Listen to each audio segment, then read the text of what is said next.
Buonasera, benvenute e benvenuti al primo appuntamento della 13ª edizione del Festival Entura organizzato dall'Associazione Liberos. Siamo felici di inaugurarlo con Roberto De Logu, che è un caro amico che adesso si faceva un po' attendere in libreria, perché quanti anni erano, Roberto? 4 anni dall'ultimo libro. Quindi grazie a Roberto e grazie a Massimo Deiana che dialogherà con lui, e poi avremo anche le letture di Emanuele Pisano e una sorpresa, possiamo anticiparla, una sorpresa musicale di Daniele Caria e Sergio Giacobello. Ringrazio naturalmente la Fondazione di Sardegna che oltre a ospitarci cofinanzia il festival insieme all'assessorato alla cultura della Regione Sardegna e al Comune di Cagliari. Vi ringrazio e vi auguro buona serata.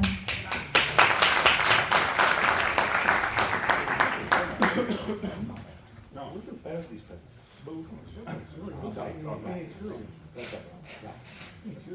inizia Emanuele. Funziona. Si sente. No, fate silenzio. Funziona quello super. Questo funziona. Usiamo questo, iniziamo con questo. E poi dovete bisticciare voi due, dovete bisticciare. Ascolta.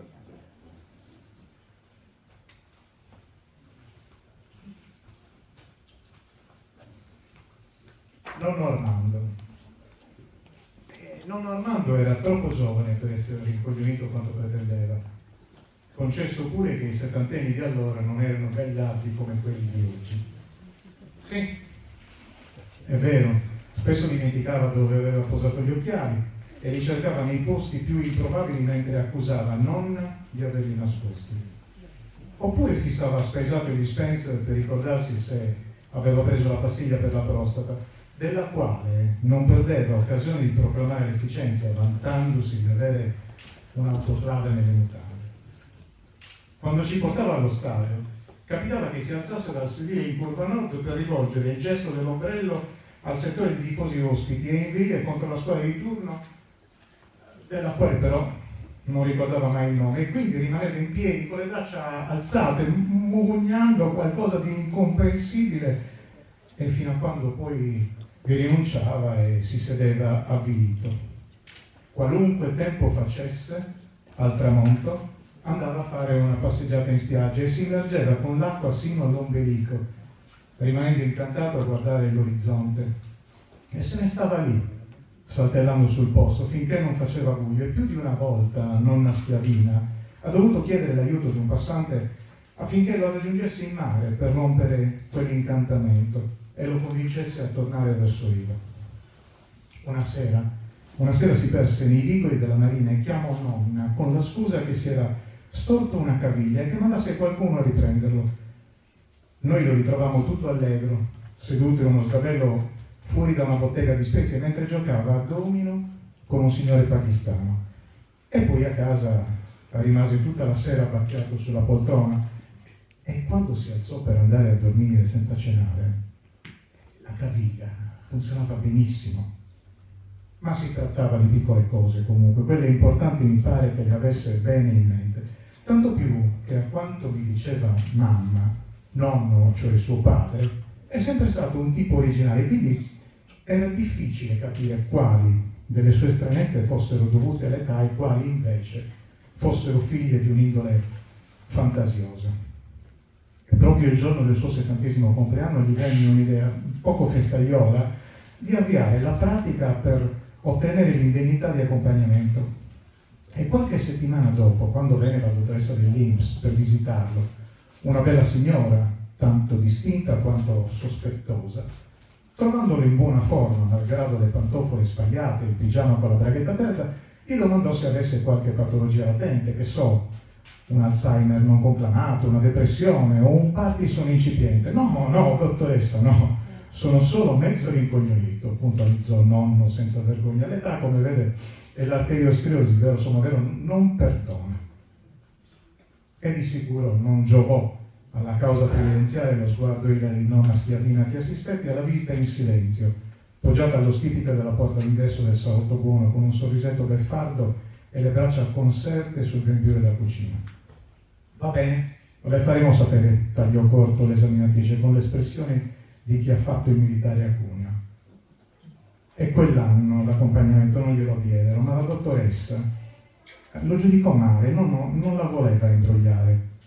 Lui era davvero convinto di aver perso qualche rotella e quel cortocircuito in cui era finito a me suscitava tenerezza e mi faceva pensare che giusto non doveva essere davvero, perché soltanto a un rimbecillito può venire il dubbio, anzi la convinzione di essere tale, e il tempo poi gli ha dato ragione.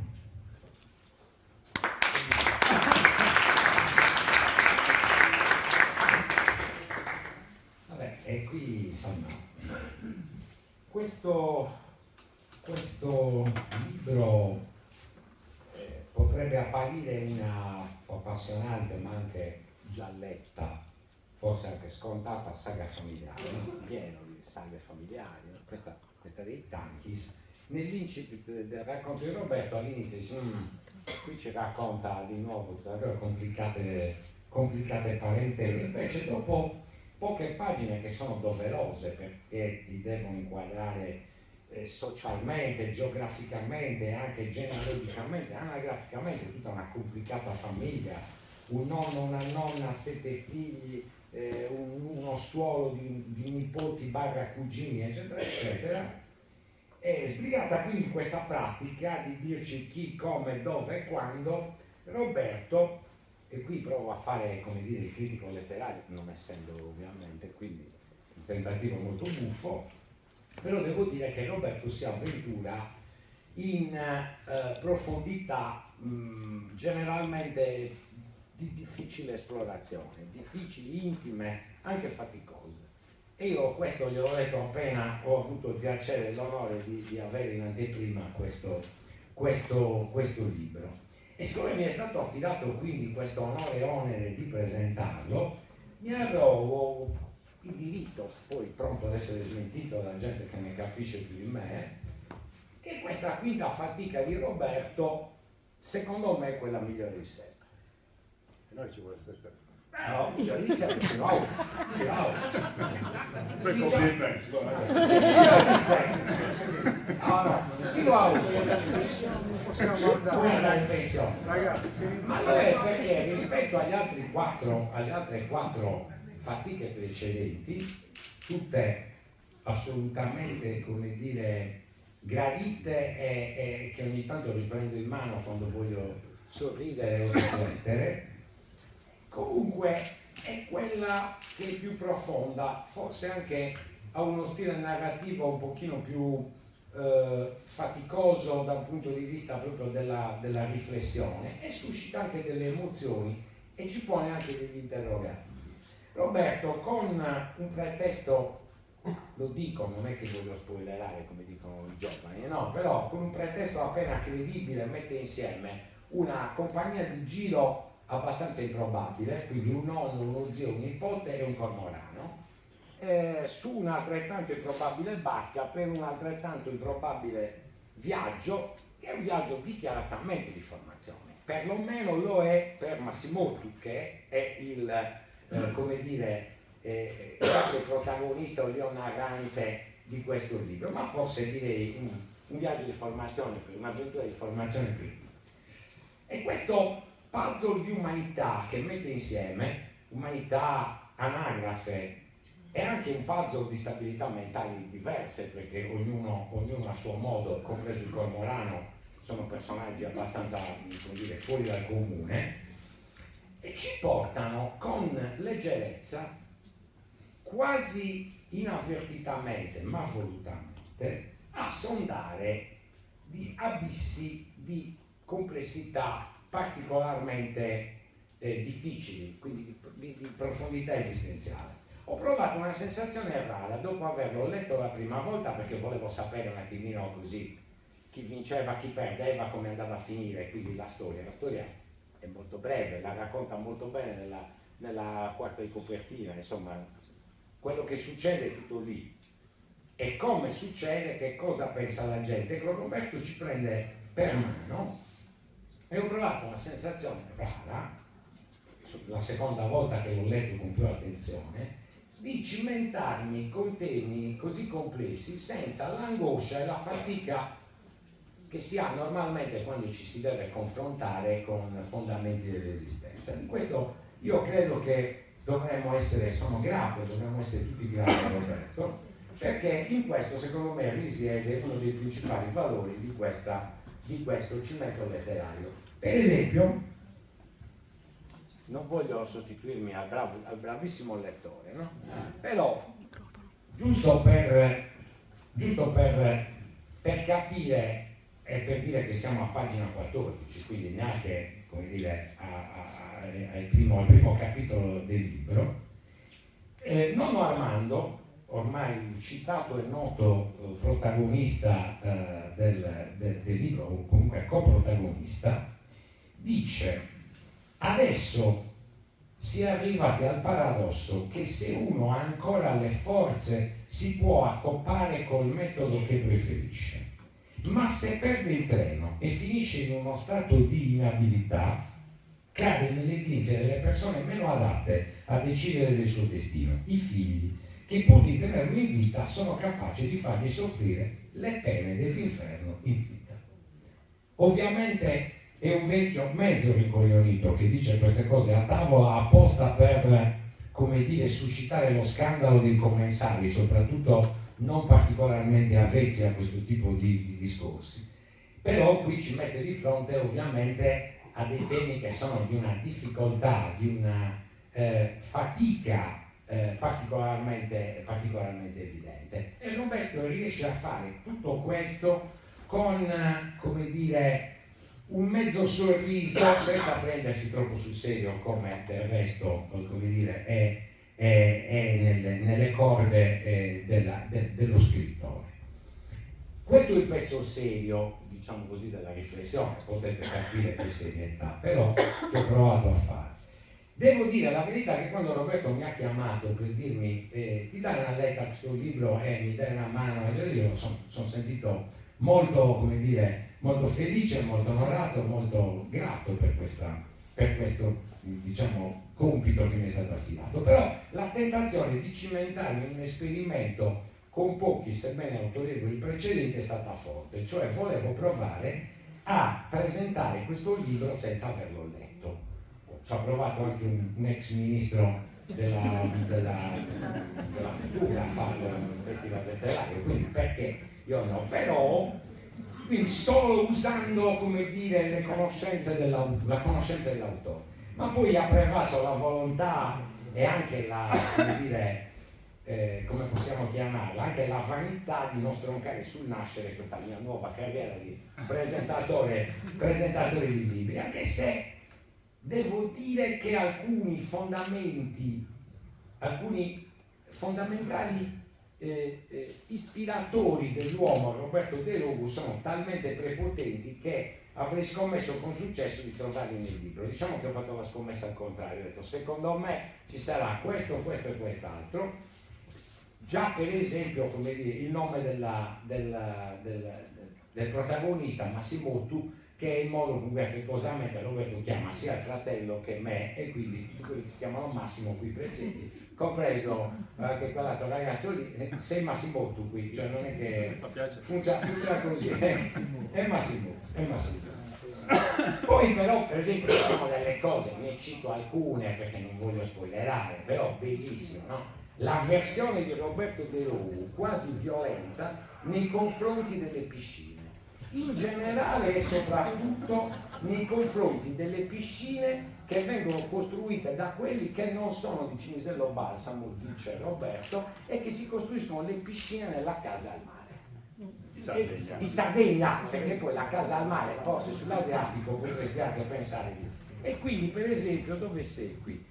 A pagina, me lo sono segnato perché fa ridere questa cosa, detto mi Roberto, eccolo qua, dov'era che, ecco la sua cosa eccetera eccetera, e qui fondamentalmente, ecco, la piscina dice Vedi Massimo, sarebbe come se ci fosse Raquel Welch nuda e disponibile sul divano, questo sarebbe il mare di Cara Caterina, e tu invece di saltarle addosso ti facessi, come dire, ti soddisfassi da sola. La piscina costruiscita da Cinisello o Balsamo, non qui, vero somma vero, dice il nonna. Ma chiaramente questa è una classica Roberto Delogata proprio pura. Oppure per esempio la versione per le creme solari. La versione per le creme solari che ovviamente, come dire, fino a poco tempo fa ci accomunava, poi vi dico un segreto, quest'estate Roberto è comparso con un cappellino per ripararsi dal sole. E qui siamo, come dire, verso il declino. Cosa potrei dire? Potrei dire che per esempio la ridondanza della piscina al mare di Sardegna nella poetica deloviana è pari al pleonasmo del gabinetto in barca, che non serve assolutamente a niente, entrambi quindi inutili, per certi versi insultanti, quasi volgari. Il top è quando uno poi si mette la piscina in barca oltre il bagno e lì siamo proprio alla... E nonno Armando è un uomo bizzarro, lo dice l'autore, vero somma vero, che pone l'adolescente Massimotto di fronte a dilemmi importanti, forse troppo importanti anche per un ragazzino di 15 anni, con disinvoltura, disincanto e leggerezza, ma non per questo con minore responsabilità. Per cui con grande naturalezza, per esempio, passa da interrogativi cruciali come quelli che ho letto sul senso della vita, sul diritto di poter decidere della sua continuazione, a interessanti e assolutamente convincenti tutorial di struggente liricità su come, per esempio, evacuare liberamente il mare. Vette di poesia, direi, assolutamente inadeguate. Grazie.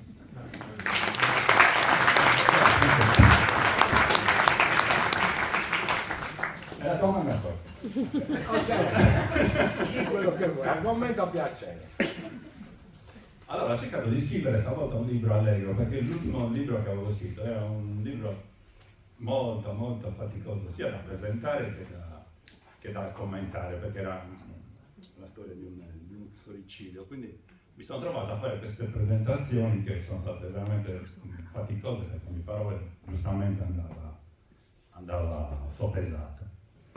E allora ho pensato innanzitutto a due paracurate per rendere la cosa più semplice. La prima è dare la voce narrante a un ragazzino ciccione e misogino.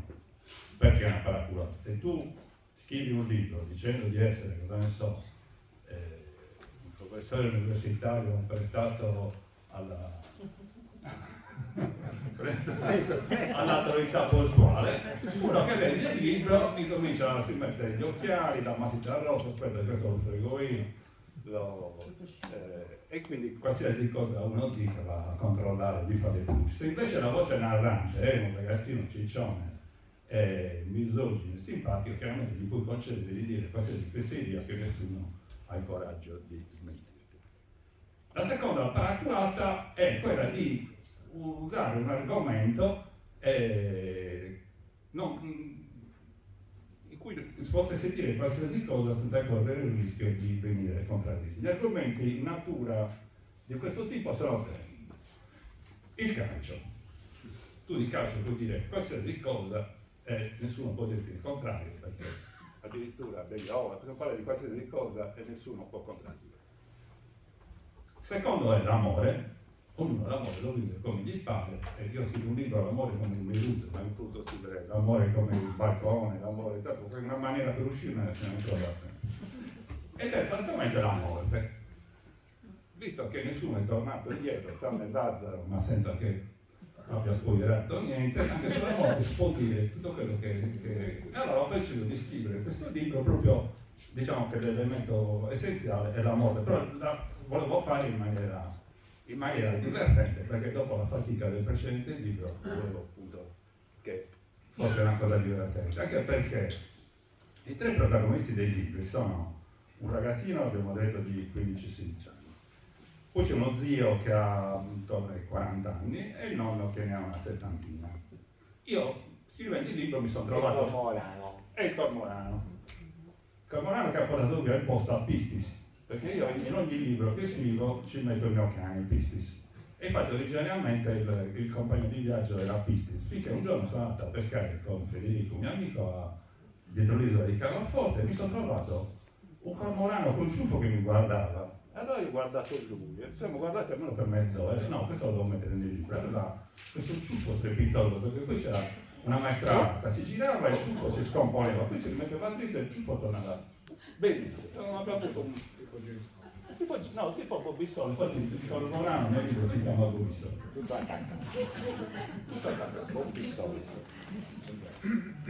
E dicevo, quindi ho pensato, io sono vicino la voce narrante del ragazzino, poi ho pensato no, sono troppo grande per essere il ragazzino, poi vabbè, sarò lo zio ha 40 anni, ho detto no, 40 anni non ci siamo ancora, mi sa che sono più vicino al nonno, che ne ha 70 anni. E allora ho pensato, vabbè, come posso usare un linguaggio che possa essere gradevole per tutti? Ho pensato che l'unica maniera che c'è per comunicare un po' con tutta la generazione è cercare di farli ridere. E allora, nonostante l'argomento sia appunto di questo signore che deve decidere se affrontare una malattia oppure no, oppure insomma qui in mezzo ci sono tante altre storie, e ho pensato che la maniera migliore appunto per parlare con tutte le generazioni adesso che sto invecchiando è cercare di farle quantomeno sorridere, questo è l'intento del libro. Il centro, il nonno campa la famiglia grazie a una canzone, che poi dà anche il titolo al libro. La canzone è Adesso sì. Praticamente il nonno vuole fare questo viaggio in barca, rapisce in sostanza uno dei figli e uno dei nipoti in barca e fa una crociera da Esbortorius sino alle isole Egadi, dove lui vuole andare a trovare, tra le altre cose, una ragazza che conobbe ai tempi in cui fece la guerra proprio nell'isola di Marittimo. E conoscendo questa donna gli è venuta l'ispirazione di scrivere una canzone che gli ha consentito poi, che ha pubblicato, gli ha consentito di campare tutta la famiglia grazie ai diritto d'autore di questa canzone. E appunto la canzone è centrale in questo libro. E stavamo pensando appunto che siccome con Daniele Caria già un'altra volta avevamo scritto una canzone assieme, una volta che ho scritto il testo della canzone ho chiesto a Daniele di metterla in musica e così è successo. Questa canzone la potete trovare anche su Spotify nella pagina di Alternos. Quindi adesso Emanuele leggerà un pezzo del libro che Dammi quello al tuo microfono, però. No, meglio quello. No? E quello. Così? Sì. questo è il libro che porta alla presentazione della canzone di Daniele.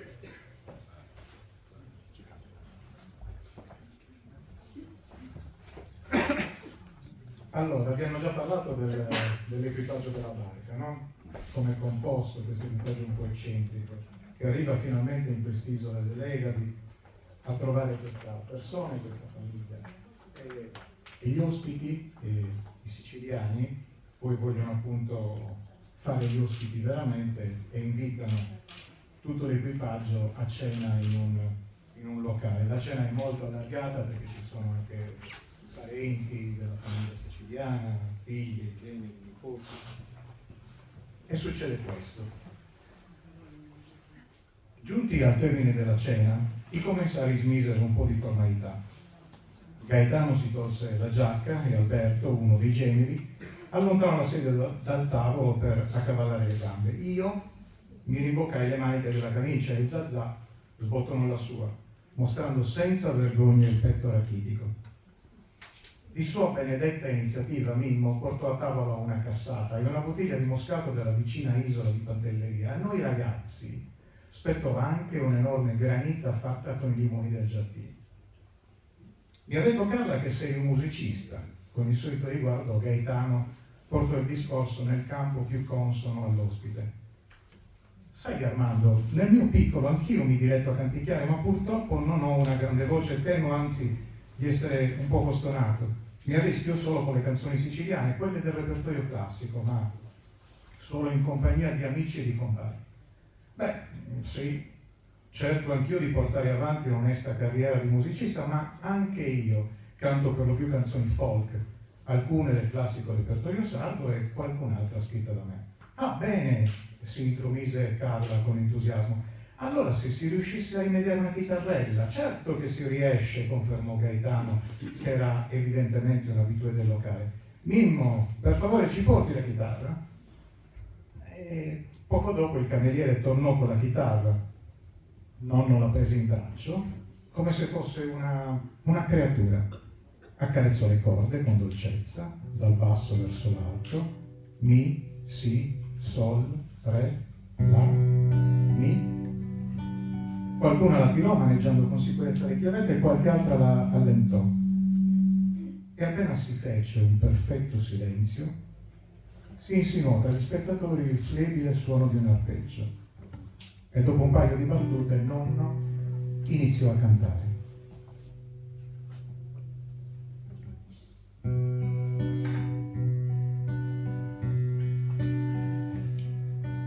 In socorro meu batto una ianna che non ha frama sempre allutta fino a scando sa notte fritta iscura tutto su mondo e su momoti volati in silenzio e su momoti volati in silenzio. Del bianotto cada notte rammentare sosogros tuos e mi firmo ad abbaidare chi in su coro carrie. In socorro meu batto una ianna in una frama sempre allutta fino a scando sa notte fritta iscura tutto su mondo e su momoti volati in silenzio e su momoti volati in silenzio. Como momentosos durques vasos sa forza de esos abrazos nostros que nos arrendían a esa sorte mala y no quería parciar.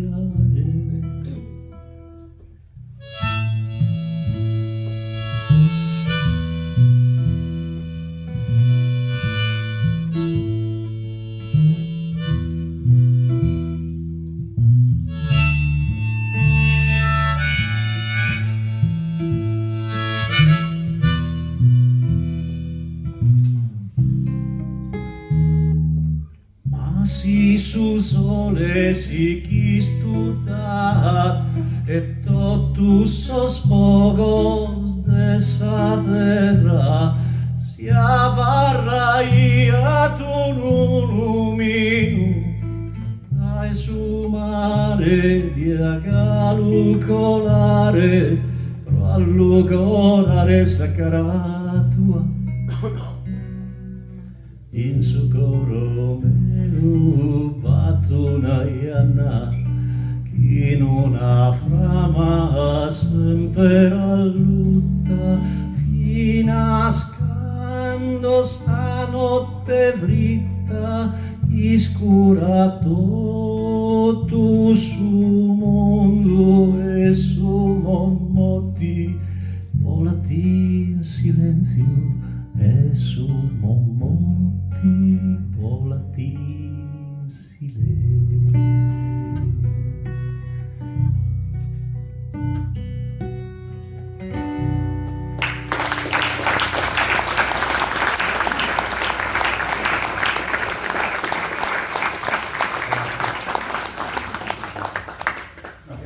solitamente è Daniele che scrive la canzone, gli dico scrivi una canzone, poi io ci scrivo un libro sopra. No, io l'ho scritta in realtà perché se a questo protagonista gli ha consentito di campare tutta la vita coi diritti di una sola canzone, cioè, voglio dire, non è mai troppo tardi. Ma se posso dire una cosa, Roberto, in realtà l'esperimento l'abbiamo fatto un'altra volta in passato, sempre a proposito di un altro libro bellissimo, Roberto, a cui sono molto affezionato perché era il secondo ed era un libro ambientato nella Cagliari del Poeto degli anni 70, che proprio è un tuffo nella memoria per chiunque di noi, insomma, se siamo coetanei con Roberto, si ricorda, proprio ci sono tutti i colori e le emozioni di quel periodo. Sarà che poi era l'età dell'infanzia, insomma. E lì lo stesso aveva scritto un testo per me, e questa volta l'avevi scritto però su un brano che aveva già una sua struttura musicale. E quindi quello che normalmente avviene, io ho sempre scritto prima la musica, e le parole erano perfette dentro, cioè hanno una musicalità, le parole che sceglie Roberto, che funziona al di là delle rime, insomma, sono molto suggestive. Questa volta io ho fatto, diciamo, il tentativo opposto, nel senso che mi ha dato un testo già strutturato in versi, e io ho cercato di tirarci fuori la musica che c'era già dentro. Poi, ovviamente, come ogni opera letteraria, quando uno la scrive non è più sua, nel senso che ognuno ci legge quello che vuole, quello che sente. E io, quindi, a me sono arrivati questi suoni.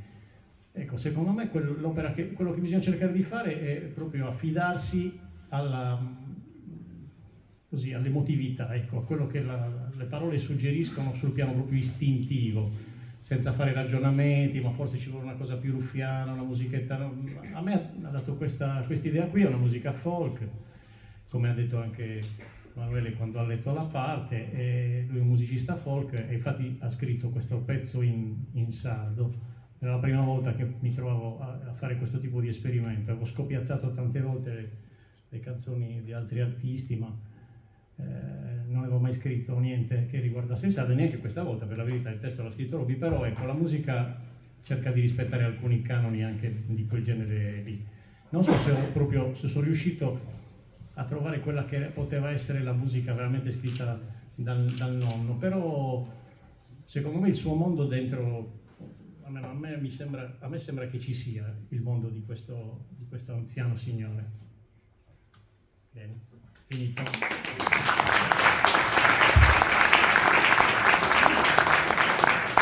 Io ho due domande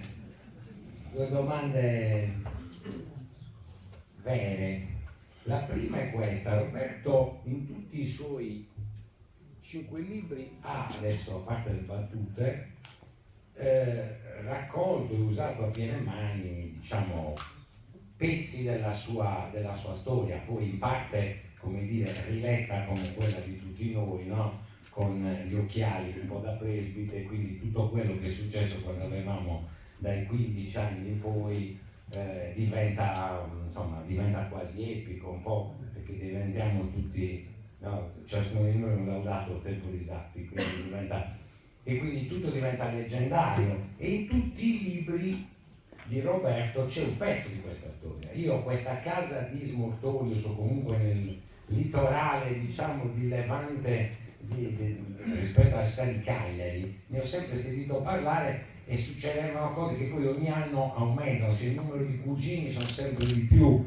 vivono in condizioni drammatiche, mangiano quantitativi incredibili delle stesse cose, di biscotti piuttosto che di pesci, si contendono con gare di peti col fratello maggiore, di cui che trapassano anche i muri, cioè succedono cose importanti, però c'è sempre questo, come c'è Carloforte, no? Nell'amore al tempio delle Meduse, c'è il poeta, insomma, c'è un pezzo di questa vita, che per certi versi è anche una vita che ha, come la vita di tutti noi, secondo come racconti, degli elementi sicuramente di inusualità. Ecco, tutto questo, ed è una domanda seria, in qualche misura è sempre stato un qualcosa che ti ha accompagnato e ti ha anche stimolato perché hai sentito l'esigenza di fare i conti con questo momento, con questi momenti della tua vita, oppure è un caso, è semplicemente perché in alcuni casi sono esilaranti o divertenti e quindi a un certo punto senti l'esigenza di raccontare?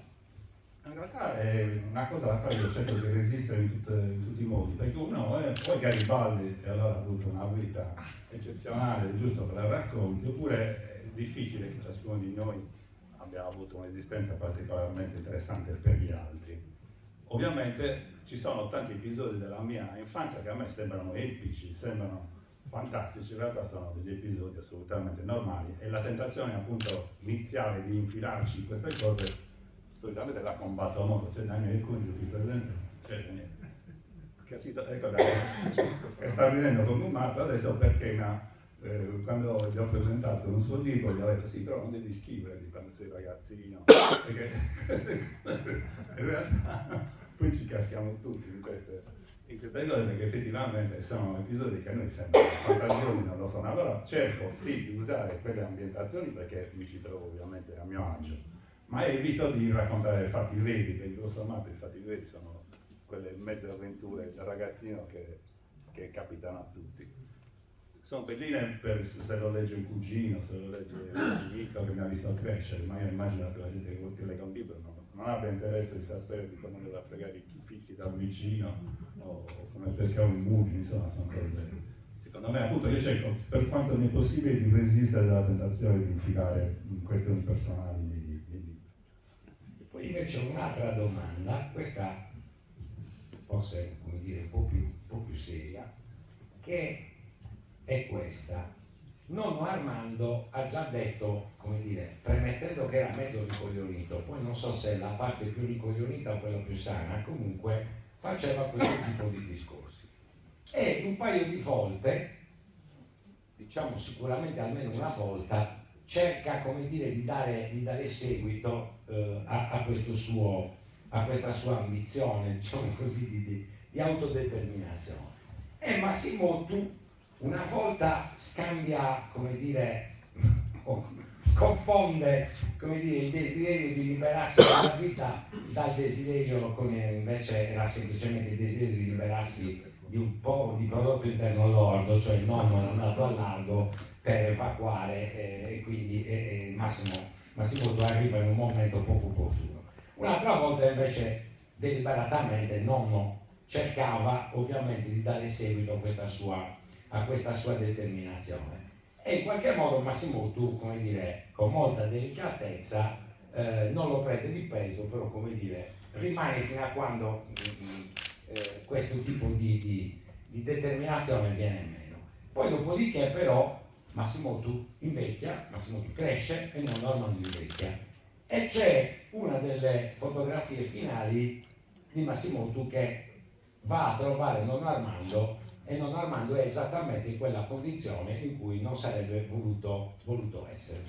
La domanda è questa, perché, e questo la faccio a Massimottu e la faccio a Roberto che lo conosce molto bene, ma Massimottu quando se ne va a questo punto, come dire, trova che nonno Armando avesse ragione e quindi ha fatto male a intromettersi in questo tipo di ragionamento e poi soprattutto a questo punto combatterà per sé e per gli altri in futuro perché questa autodeterminazione possa essere sempre più libera.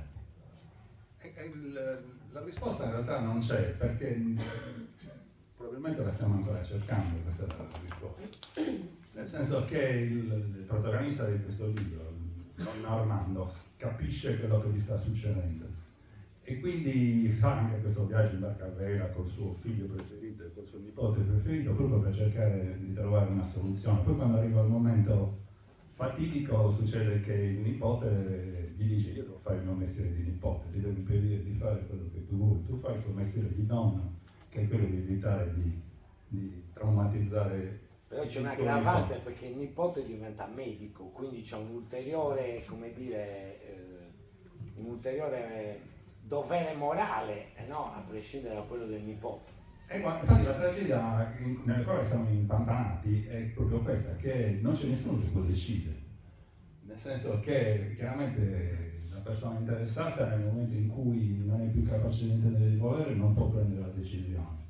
Poi la parte delle volte la decisione rimane nelle mani dei figli, che ovviamente è l'ultima cosa al mondo che vorrebbero fare, quella appunto di abbandonare il proprio genitore. E l'altra fregatura ancora più grande è che sono tutti toghi quando sono in buona salute, e quindi anch'io adesso mi verrebbe da dire con grande coraggio che domani vorrei avere la possibilità di autodeterminarmi, però lo dico adesso che sto bene, voglio vedere un domani quando mi troverò su un letto della mia malattia se avrò lo stesso coraggio che ho adesso.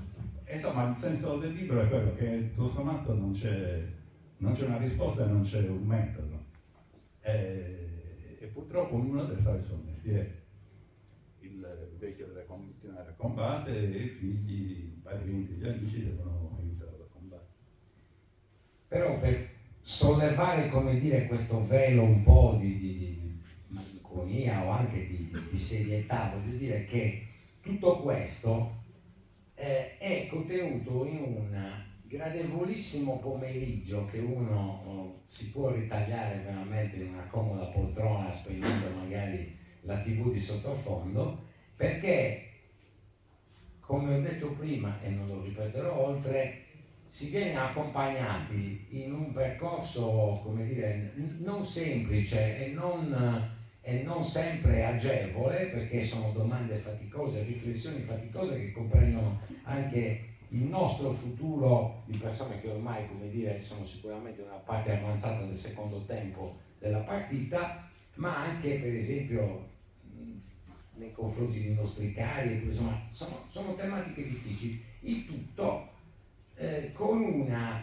leggerezza. Roberto ha detto un po' di comicità, un po' di umorismo eccetera, sì, è tutto dosato in una maniera tale per cui veramente la grande maestria e il grande successo che abbiamo trovato in questa lettura è che appunto ci siamo potuti confrontare senza essere traumatizzati con un tema di questo tipo. No, appunto, non mi spaventate, un libro allegro, mi stavo scartando prima del nonno, non vorrei, l'ho fatto apposta allegro perché il penultimo che ho fatto non era allegro, me ne sono pentito, quindi ho fatto il possibile poi purtroppo il metodo mi è partito anche un argomento serio, però la volontà era quella di scrivere qualcosa di divertente. Allora, io direi che chiudiamo adesso con un'altra lettura e poi Daniele aveva minacciato un'altra canzone che avevo scritto.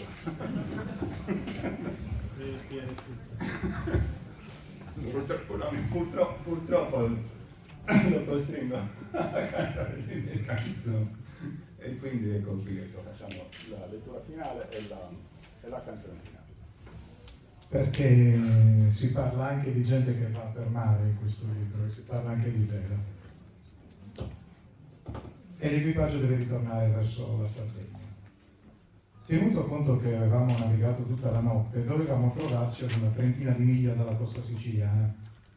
I venti, provenienti dai quadranti meridionali, erano moderati, come era solito dire nella sua rubrica televisiva il colonnello Bernacca, che proprio in uno di quei giorni era passato miglior vita.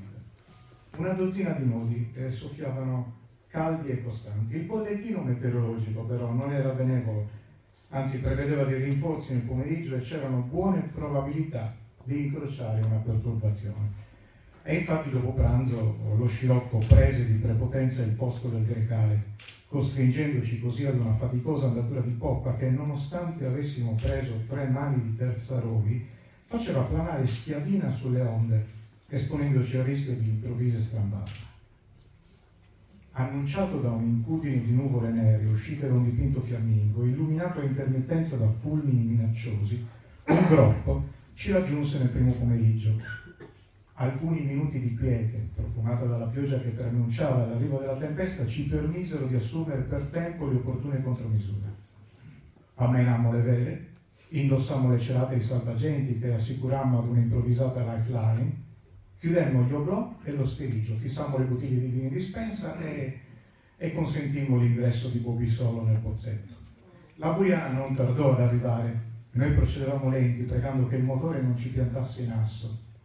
I cavalloni, sempre più insidiosi, costringevano la barca a un preoccupante beccheggio che spesso faceva ingabonare la prua e a rollate improvvise che ci facevano mancare l'appoggio sotto i piedi. La pioggia, sferzata dalle raffiche del vento che toccava i 40 nodi, riduceva la visibilità e ci impediva di tenere gli occhi aperti. Grandi gocce cadute dal cielo rimbalzavano sulla superficie del mare, creandone altre, e questa volta salate. La temperatura si era abbassata di colpo, infilandoci in un battibaleno nella stagione autunnale. Piccoli ma fastidiosi chicchi di grandine nascosti tra la pioggia ci punzecchiavano il viso. La preoccupazione di venire colpiti da un fulmine ci incastonava la testa tra le spalle. Da quando avevamo lasciato Marittimo, il vecchio aveva parlato poco e nemmeno il groppo riuscì a smuovere quel blocco di marmo imbullonato nella barra del timone. Affrontava i marosi senza trasporto, come se avesse qualcosa di più importante a cui pensare, e con un'espressione guascona, lo sguardo fisso sul tratto di mare da solcare, attento a schivare le traversate che avrebbero potuto esporre la fiancata della barca alla forza dei cavalloni. E io pensavo che i 9 metri di scarsi di schiavina non mi erano mai parsi così insufficienti come in quei minuti. E dopo un'oretta, in cui la tempesta ci aveva fatto ballare letteralmente il tango, il cielo si rasserenò d'improvviso, il vento riprese a soffiare piano e in barca tutto tornò alla normalità. Anche le onde, che hanno la memoria corta, ben presto si placarono e così issammo le vele. Zazà buttò la traina in mare e riprendemmo la navigazione. Non c'era tempo da perdere se avessimo voluto arrivare in Sardegna entro l'indomani.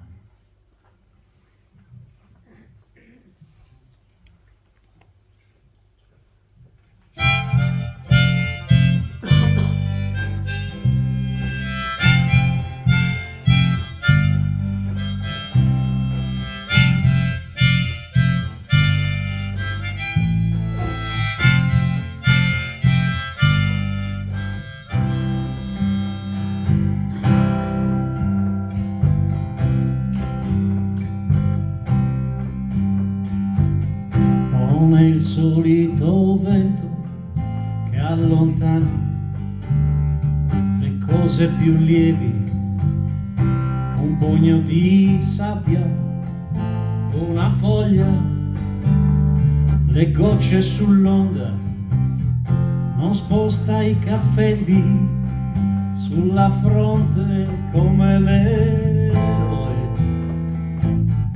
di un cartone animato rallentatore, ed è un vento silenzioso, magnetico, che si fa sentire mentre il paesaggio scorre, avvisandoti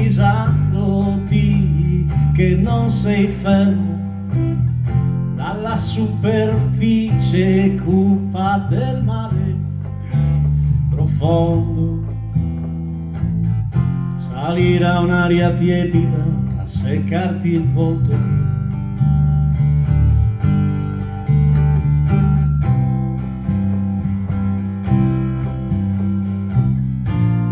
Nessuna vela dal cuore strappato, vuoto e stanco, potrà passare mai il suo vento. Nessuna vela dal cuore strappato, vuoto e stanco, potrà passare mai il suo vento.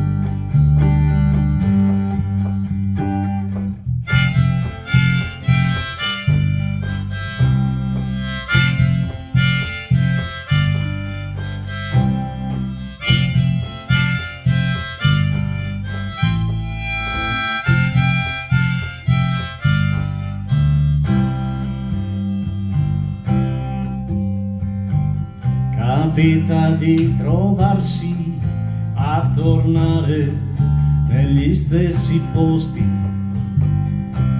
come un cane cieco, ostinato e prepotente, ma anche il dolore poi si stanca e ti fermerai,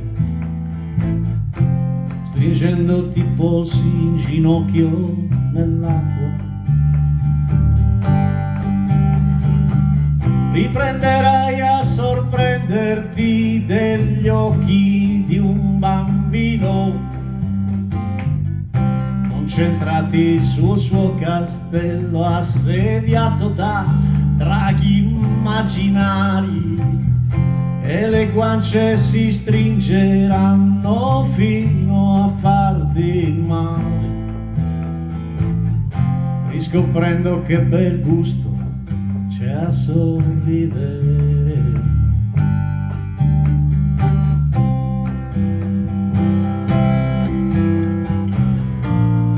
Nessuna vela dal cuore strappato, vuoto e stanco potrà passare mai il suo vento. Quando ti fiderai del silenzio del mare, all'improvviso è già calma piatta.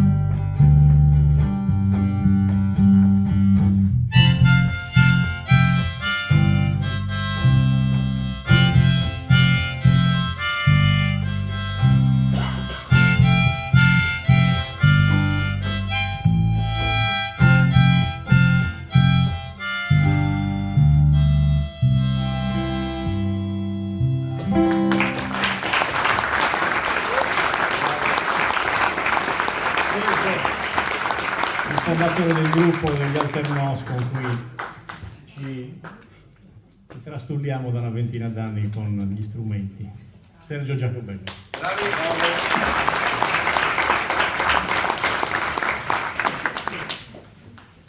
Beh, se non ci sono domande, qualcuna domanda? Una curiosità mi azzardo, Vai, non ho ancora letto il libro, eccetera. Una cosa che mi ha colpito nella guardia di copertina è un po' questa storia delle egadi. Quando sono venuto qui ero convinto fossero le olie, perché ricordavo male, adesso ammette precisa sono le egadi. Ricordo che da qualche altra parte, come anche appena detto, hai parlato di Carloforte. Questa cosa dell'isola ha un qualche significato o è casuale? Sicuramente sì, sono molto legato alle... Tra l'altro mi è un po' dispiaciuto parlare di marittimo, perché a me piace molto parlare della Sardegna e delle isole sarde. Però era anche vero che basta, il quinto libro, un posto lontano dalla Sardegna, dovevamo pur metterci. E la cosa divertente è questa, che io in realtà non pensavo di dover andare proprio a marittimo. Avevo scritto la prima bozza del libro, l'avevo data ad Alberto Budronico, mio amico che un po' si intende di vera, e gli avevo detto: ascolta Franco, guarda se ci sono strapalcioni iberici, perché facciamo figurate. Mi risponde dopo 2 giorni, mi dice: partiamo dopodomani. E effettivamente 2 giorni dopo abbiamo preso la barcavela, siamo partiti e abbiamo fatto il viaggio del libro. Siamo andati in barcavela sino a Marittimo, dove io non c'ero mai stato, ed è un posto fantastico. Purtroppo devo dire, perché io ti ripeto, tifando per la Sardegna, ho dovuto ammettere che era bello quasi quanto la Sardegna. quasi, no? Il prossimo libro? Il prossimo libro non c'ho nessuna voglia di scrivere. Tra 4 anni. Forse tra 4 anni, se mi viene in mente qualcosa, mi piace adesso andare al mare con gli amici, con te, Sempre di giovedì, non prendete impegni. No, ma quest'estate si comincerà a riparlare. Come per i mondiali. Oh, sì, non c'è nessuno. Ma poi dobbiamo anche leggere gli altri, non è che devo scrivere tutto io.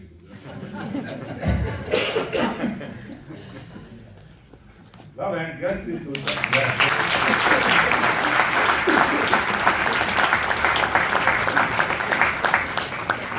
Voglio ringraziare anche di Aubic che è con i libri di Roberto, quindi chi volesse farselo autografare non sarà rilasciato finché non li ha firmati tutti. Grazie.